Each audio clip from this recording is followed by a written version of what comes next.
64 ans. Je suis à la retraite de la fonction publique hospitalière. J'ai travaillé dans des hôpitaux parisiens pendant de nombreuses années. Et puis, je suis partie sur le sud-ouest, tout d'abord dans le Tarn. Et je suis arrivée à Figeac par le biais de mon fils, qui a des problèmes de santé et qui pour lequel j'ai trouvé le seul établissement qui pouvait l'accueillir ici à Figeac. Donc ma vie professionnelle s'est terminée à Cap-de-Nac, où j'ai dirigé l'établissement Guélogis, la résidence du pays Cap-de-Nacois. Voilà. Et quand je suis arrivée à Figeac, je me suis vraiment installée en 2013. Cette opération a mis un certain nombre d'années à se réaliser. Et quand je suis arrivée à Figeac, je me suis sentie bien dans cet établissement.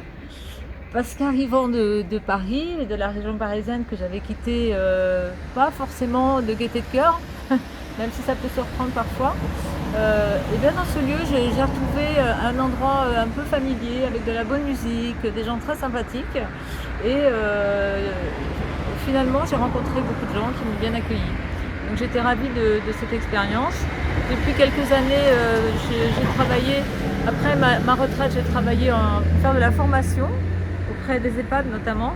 Et puis Figeac Autrement est arrivé là dans ma vie il n'y a pas longtemps, il y a quelques mois, à un bon moment, puisque j'ai du temps, je suis assez disponible et je découvre encore beaucoup de choses et j'essaie d'apporter moi mon savoir-faire de gestionnaire et je m'enrichis de tout ce qui est de l'humain dans une équipe qui met l'humain au cœur de son projet.